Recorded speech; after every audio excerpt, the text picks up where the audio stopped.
Nepal versus UAE biometric series जो है ODI की 3 मैचों की वो शुरू होने वाली है और सिर्फ 3 दिन करीब इस सीरीज में बचे हैं। तो इस वीडियो में कुछ ऐसी चीज़ें लेकर आपके सामने हाजिर है जो कि कहीं ना कहीं हमें पूरी उम्मीद है कि कोच सर या फिर जो भी स्टैटिस्टिक्स वाले हैं मैनेजमेंट नेपाल क्रिकेट के, उनके पास ज़रूर ये चीज़ें होंगी और उस पर वो डिस्कशन लगातार करते होंगे, क्योंकि जब भी कोच सर या फिर कोई बैठते हैं तो ये सब चीज़ें उनके पास अमूमन एक रफ वे में रहती हैं ताकि वो ये दिखा सके प्लेयर्स को, फिर बता सके कि क्या क्या हमें दिक्कत है, क्या क्या हमें ठीक करना है। और मैं ये दोनों की बात कर रहा हूँ, यूएई की भी और नेपाल की भी है, दोनों की यह बात कर रहा हूँ। तो सबसे पहले वो चीज़ें क्या है, वो डाटा एक छोटा सा डाटा है वो हम आपके सामने प्रेजेंट करना चाहेंगे और उस पर डिस्कस करना चाहेंगे कि क्या क्या चीज़ें हैं जो इस सीरीज में दोनों टीमों को अपने ओपोनेंट के बारे में ख्याल रखने की जरूरत है, जो शायद वो मिस आउट ना करे तो बहुत बेहतर होगा, एक स्टैट्स निकाल कर रखना।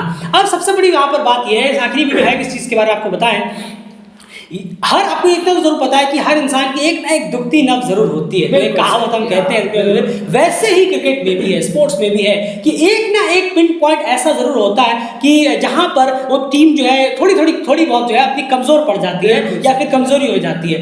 वो फेस अगर आपका ओपोनेंट पकड़ ले और उस पर अच्छे से डेंट कर पाए तो 101% वो आपके ऊपर चढ़ बैठेगा और आप कहीं ना कहीं वहां पर बैक ड्रॉप हो रहे होंगे, ड्रॉप आउट हो रहे होंगे या फिर आप खुद को लेट डाउन फील कर रहे होंगे अगर ओपोनेंट उस चीज का फायदा उठा पाए। आखिर वो चीजें हैं कि आप यहाँ पर बात करें तो 3 फेस होते हैं। अगर आप क्रिकेट में बात करें, एक होता है अपना जो स्टार्टिंग का फेस होता है पावर प्ले, उसके बाद मिड फेस, उसके बाद डेथ ओवर वाला फेस होता है जो लास्ट के 10 ओवर, क्योंकि हम ओडीआई की बात कर रहे हैं तो लास्ट के 10 ओवर की यहाँ पर बात आ जाएगी।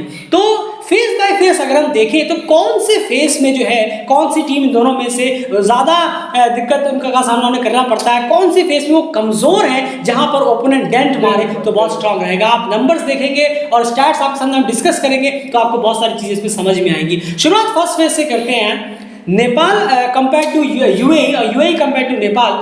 फर्स्ट फेज की बात करें तो नेपाल से शुरुआत करें, उनका हाल फर्स्ट फेज में क्या रहा है इस साल 2022 में ओडीआई में? नहीं बिल्कुल, देखिए फर्स्ट फेज की बात करेंगे अगर आप नेपाल की, यानी कि पावर प्ले की अगर हम बात करें यहाँ पर, तो नेपाल ने यहाँ पर 840 बॉलें खेली हैं। लीगल डिलीवरीज पहले हम बात करें अगर कि कितनी देर वो रहे हैं, यानी कि कितनी बॉलें उन्होंने खेली हैं पावर प्ले में, 840 बॉलें वो खेल चुके हैं इस साल।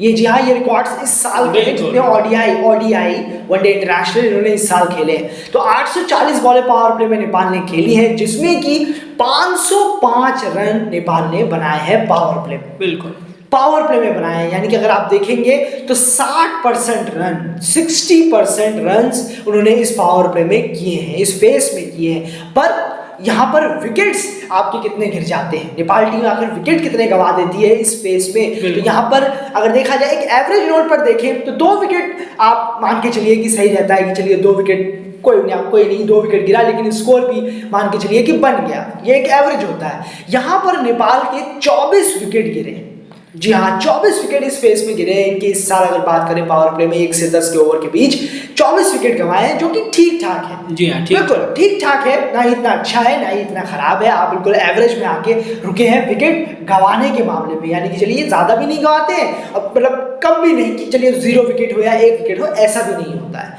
तो ये हाल है नेपाल का। 60% रन नेपाल करता है पावर प्ले में। जी हाँ, जितनी वो गेंदें खेलता है उसके मुकाबले 60% रन वो करता है। अब एक चीज यहाँ पर और है, आप अगर रन रेट की तरफ देखेंगे तो लगभग 4.5 या 5 का रन रेट यहाँ पर है। तो 840 गेंदें खेलकर ओपनर्स अगर सिर्फ 504 रन जुटा पा रहे हैं, ऊपर के बैट्समैन 505 जुटा पा रहे, तो अपने आप में ये डिसअपॉइंटमेंट है। ये क्लियरली है कि रन्स के मामले में नेपाल में फर्स्ट पावर प्ले में बहुत स्ट्रगल करता है। 6 रन पर ओवर भी नेपाल बोर्ड में नहीं लगा पाता ओडीआई में इस साल की अगर हम बात करें तो अब तक बहुत ज़्यादा डिसअपॉइंट है। उससे भी कम 5 से भी कम कहीं ना कहीं लगा पाता है और लगभग 2 विकेट पर मैच वो विकेट भी खो रहा है। अब वहीं पर अगर हम कंपेयर करें इनकी यूएई के मुकाबले तो यूएई ने इस साल 1080 बॉलें खेली हैं, जिसमें उन्होंने 662 रन यानी 662 रन उन्होंने बनाए हैं और 31 विकेट उन्होंने गंवाए हैं। आपको बता दें यूएई ने नेपाल के मुकाबले 4 मैच इस साल ज्यादा खेले हैं, तो उसका भी इंक्लूड यहाँ पे है। लेकिन ओवरऑल अगर आप देखेंगे तो इनका भी जो रन्स का परसेंटेज है वो बहुत ही ज्यादा गिरा हुआ है। ये भी रन ऑफ बॉल अपने पावर प्ले में बैटिंग नहीं कर पाए, बल्कि 5 रन पर ओवर भी अपने इस साल वो बैटिंग कर नहीं पाए ओडीआई में, जो कि लगभग एक ही जगह पे खड़ा करता है। 61% रन उन्होंने बनाए जितनी उन्होंने बॉलें खेली है, लीगल डिलीवरी जितनी खेली है उसके मुकाबले। और अगर मैं बात करूं विकेट्स की, तो 31 विकेट इन्होंने गंवाए हैं, जो कि कहीं ना कहीं ये भी एक एवरेज कैटेगरी में आया था, क्योंकि इन्होंने नेपाल से 4 मैच ज्यादा भी खेले हैं। तो अगर आप फर्स्ट फेज में कंपेयर करेंगे, नेपाल और यूएई दोनों ही रन्स करने में स्ट्रगल है, एकदम नेसेसिटी साबित हुई है, जहां पर 4.5 या 5 का रन रेट चलता है और 2 से 3 के बीच में ये विकेट अमूमन गंवाते हैं। दोनों का ही ये हाल है, ऐसा नहीं कि कोई एक अच्छा बड़ा है, एक का 60% रन मारते हैं वो, एक 61%। तो फर्स्ट फेज में यूएई और नेपाल दोनों ही एक दूसरे को अगर टारगेट करें तो बुरा नहीं होगा, इसमें कोई दोहराई नहीं है, दोनों ही टारगेट करें तो बिल्कुल बुरा नहीं होगा। दोनों ही इस फेज में कमजोर कड़ी साबित हुई है, क्योंकि ओपनर्स हैं और 6 के रन से भी रन नहीं मारते, आप जस्टिफाइड खुद को कभी नहीं कर पाएंगे। खैर, अब चलते हैं यार सबसे स्ट्रॉन्गेस्ट फेज की तरफ, वो है मिड फेज। ये जो जीत जाता है वो डेफिनेटली ओडीआईज में तरक्की जरूर करता हुआ नजर आता है। मिड फेज की बात करें यार, Nepal versus UAE, UAE versus Nepal comparison पहले नहीं, बिल्कुल देखिए, नेपाल की बात करें तो यहाँ पर 2520 बॉलें उन्होंने खेली हैं इस साल, इस फेज की अगर हम बात करें, बिल्कुल लीगल डिलीवरीज जो उन्होंने खेली हैं इस साल, तो उस पर उन्होंने 1697 रन किए। जी हाँ, 1697 रन उन्होंने बनाए हैं इसमें, इस बीच, इस मिड फेज में। यानी कि आप क्या के चलें कि काफ़ी अंतर है बॉल अगर आप देखेंगे, क्योंकि हम देखते हैं अमूमन की मिड फेज में तो खैर टीमें कमज़ोर हो ही जाती हैं, लेकिन नेपाल कितना कमज़ोर हो रहा है ये विकेट से पता चलता है कि विकेट आपने कितने गंवाए। यहाँ पर नेपाल ने 61 विकेट गंवा दिए, बहुत सा 61 विकेट गंवा दिए, तो काफ़ी ज़्यादा विकेट जो है वो यहाँ गिर रहे हैं। रन्स बने हैं, रन्स भी बने हैं यहाँ पर, ऐसा नहीं है रन्स नहीं बने, पर इसके साथ साथ विकेट का जो फॉल है वो बढ़ता जा रहा है। बिल्कुल, और कहीं ना कहीं 14 मैचेस मेरे ख्याल से नेपाल ने खेले इस साल, तो अगर आप 14 और मिनिमम अगर आप मिड फेज में 3 विकेट खोते हैं तो एक एवरेज नोट का अच्छा माना जाता है। आपने शुरू में 2 खोए, बीच में 3, अपने डेथ ओवर के लिए 5 विकेट बचा के रखे हैं, तो 3 को अगर आप 40 से मल्टीप्लाई करते हैं तो मिनिमम 42 विकेट्स गिरने चाहिए थे, लेकिन गिरे हैं नेपाल के 61 विकेट, जो कि 19 विकेट बहुत ज्यादा हो जाता है, वो भी सिर्फ 14 मैचेस में। यकीन मानिए बहुत डेंट करता है। तो विकेट स्कोरिंग की क्वालिटी में आया है, ये पुअर कैटेगरी में आते हैं, लेकिन रन्स में क्या नहीं, रन्स भी जरूर अच्छा है। 1697 रन किए हैं 2520 बॉलों में, 67% रन नेपाल ने यहाँ बनाए हैं अपने फेस में। देखिए पावर प्ले से ज्यादा यहाँ है, जी हाँ, तो यहाँ पर रन्स भी बन रहे हैं, लेकिन यहाँ पर कोई विकेट बचाने में यहाँ दिक्कत आ रही है कि चलिए हम आगे चलकर इसका इस्तेमाल करेंगे या फिर इसका इस्तेमाल आगे हो पाएगा, ये नहीं देखा जाता है। तो यहाँ मिड फेस में मोस्टली नेपाल के विकेट्स गिर रहे हैं, रन जरूर बन रहे हैं, अच्छी बात है, लेकिन विकेट भी जरूर गिर रहे हैं। बिल्कुल, और रन्स में थोड़ा बहुत डिफरेंस है, अगर आप देखेंगे तो करीब करीब 700-800 बॉलें ज्यादा है रन्स के मुकाबले, लेकिन फिर भी चलिए एक ठीक ठाक नोट है, 67% तो है।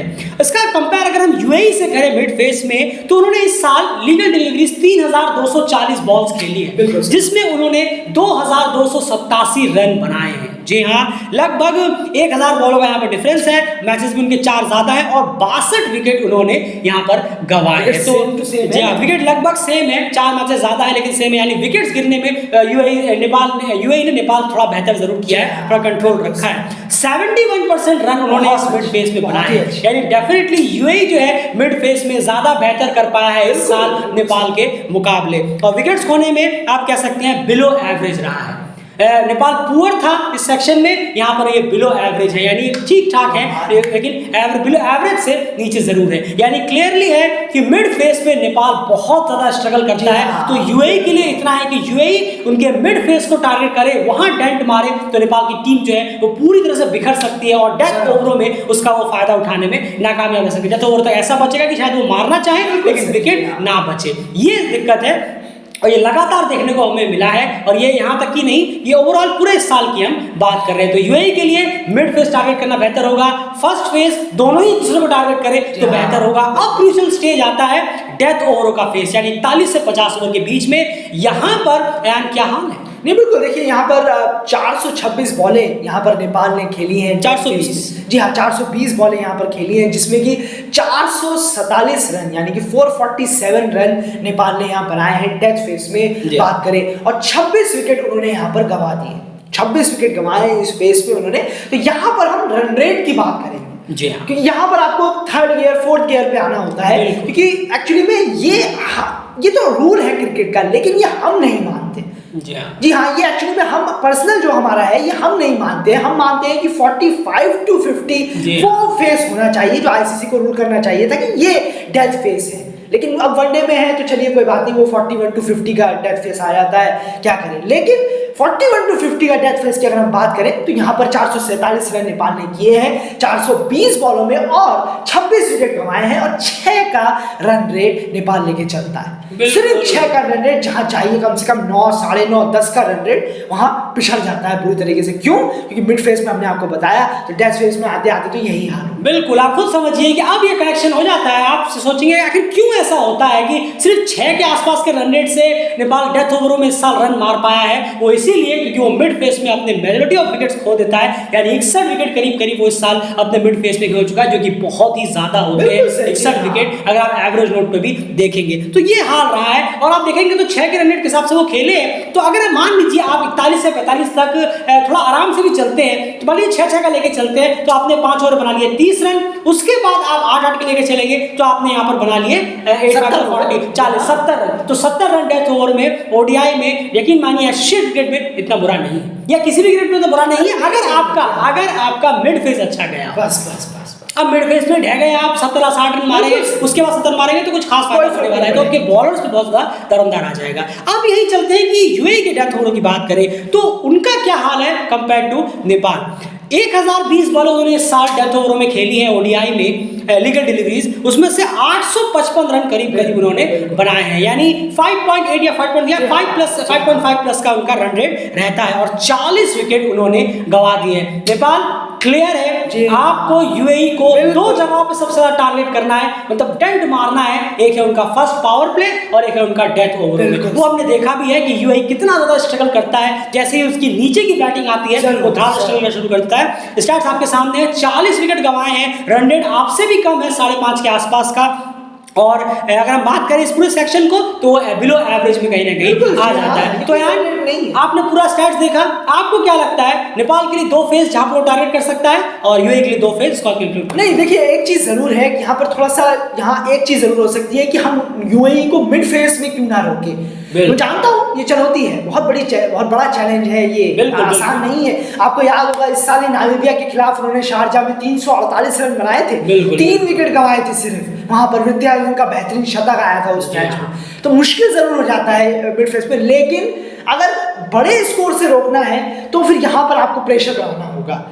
यहाँ पर यूएई चैंपियन है रन्स निकालने में, पर आपको ये करना होगा कि यहाँ पर आप उन्हें कम रन दें, ताकि डेथ फेस आएगा तो डेथ फेस में तो यूएई वीक है, बिल्कुल उस पर आप मार सकते हैं। और ये आपकी चीज सही उठाई है कि अगर विकेट आप नहीं ले पा रहे हैं मिड फेस में, जो कि उनका स्ट्रांग उन्होंने विकेट बहुत कंजूसी करके वो गंवाते हैं मिड फेस में, तो आप एक काम कर सकते हैं, रन रोक दीजिए, बस यही तो है। लेकिन ये भी चैलेंज है, यूएई का वो स्ट्रांग पोर्शन है, बिल्कुल वो इतनी आसानी से रुकेंगे नहीं कि आपने चाहा तो वो रुक गए, ऐसा नहीं है। पर दिमाग लगाना होगा, कोशिश करनी होगी, बैट्समैन की वीकनेस को पढ़ना होगा, तभी ये हो पाएगा, क्योंकि वो उनका स्ट्रॉन्ग जोन है, आपको उन्हें वार करना होगा उसी स्ट्रॉन्ग जोन में।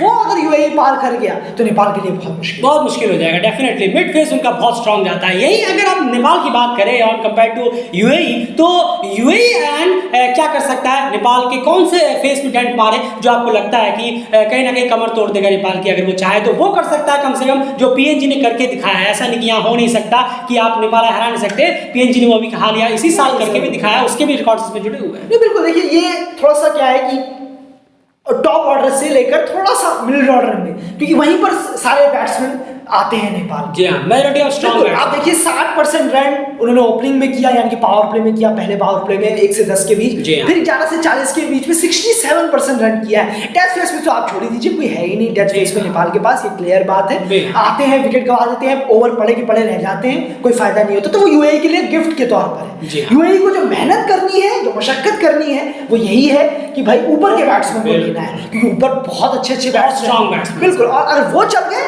तो माफ कीजिएगा यूएई के पास कोई प्लान नहीं बचेगा। डेथ फेस में आने, और वो नहीं चले तो यूएई को चिंता करने की जरूरत नहीं है, डेथ फेस वाले अपने आप अपना अपना विकेट गवाकर चले जाएंगे। बिल्कुल, तो क्लियरली है कि यूएई के लिए जो सबसे इंपॉर्टेंट बात है वो है टॉप 4 बैट्समैन नेपाल के, क्योंकि वही उनका स्तंभ है। अगर आपने उनको जल्दी डहा दिया तो फिर आपको ज्यादा दिक्कत होने वाली नहीं है। आप खुद देखेंगे मैच बहुत ही जल्दी रैप हो जाएगा। फिर आपको उनके बॉलर से बचना होगा, जो हमने आपको बताया लो स्कोरिंग, क्योंकि ऐसे कई बार हुआ है कि लो स्कोरिंग गेम्स में भी नेपाल ने बॉल से बहुत बेहतरीन बॉलिंग कराई है, लेकिन वहीं पर वही चैलेंज है, आपको रोकना होगा। इतना आसान बिल्कुल नहीं होने वाला। अगर मैं नामों की, अगर ऑब्वियस अभी स्क्वाड नहीं आई, लेकिन ऑब्वियस नामों की बात कर लूं तो आसिफ है, रोहित है, उसके बाद देव खनल है, और देवेंद्र टच में आते हैं, आरिफ है, तो बहुत सारे आरिफ नीचे आ जाते हैं। अर्जुन अगर अच्छा कर रहे हैं तो अर्जुन बहुत अच्छा कर रहे हैं, अगर वो होते हैं स्क्वाड में, और उम्मीद तो है। तो ये सब फेस बहुत स्ट्रांग है, बहुत एग्रेसिव है, और टीम में डेफिनेटली और ज्यादा स्टेप अप ये कर सकते हैं। तो कहीं ना कहीं ये कंपैरिजन था जहां पर आपको डेंट मारना होगा यूएई को और नेपाल को, दोनों को एक दूसरे के